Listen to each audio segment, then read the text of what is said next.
इमरान खान आप रिजाइन कर दें। পাকিস্তানে কারাবন্দী সাবেক প্রধানমন্ত্রী ও পাকিস্তান তেহরিক ই ইনসাফের প্রতিষ্ঠাতা ইমরান খানের সঙ্গে সব ধরনের সাক্ষাৎ আগামী ৮ ফেব্রুয়ারি পর্যন্ত স্থগিত থাকবে বলে জানিয়েছে দেশটির সরকার। সোমবার এ ঘোষণা দিয়েছেন পাকিস্তানের সংসদ বিষয়ক মন্ত্রী তারেক ফজল চৌধুরী।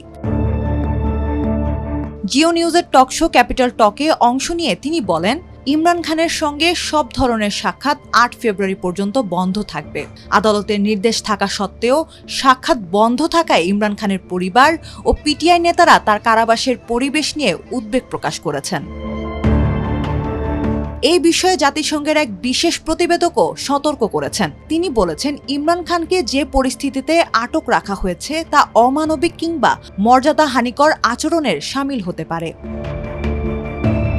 তবে সংসদ বিষয়ক মন্ত্রী তারেক ফজল চৌধুরী বলেন, কারাগার কোনো রাজনৈতিক দলের সদর দপ্তর নয়। তিনি অভিযোগ করেন, পিটিআই অতীতে কারাগারে অনুষ্ঠিত সাক্ষাৎকে রাজনৈতিক প্রচারণার রূপ দিয়েছিল এবং সেসব বক্তব্য ভারতীয় গণমাধ্যমে ছড়িয়ে পড়েছিল।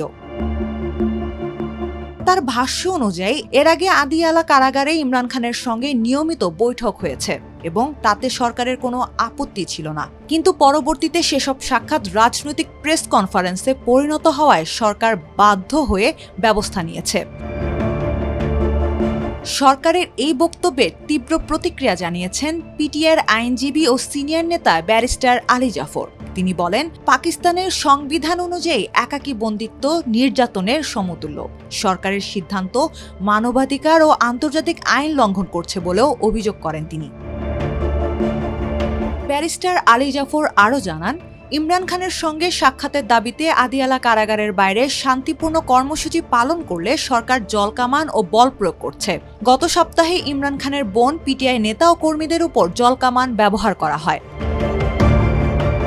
তিনি বলেন, আমরা ইমরান খানের সঙ্গে সাক্ষাৎ না হওয়া পর্যন্ত পিছু হটব না। রাজনৈতিক অচলাবস্থা নিরসনে সরকার যদি আন্তরিক হয় তবে সংলাপের অংশ হিসেবে ইমরান খানের সঙ্গে সাক্ষাৎ জরুরি বলেও মন্তব্য করেন তিনি।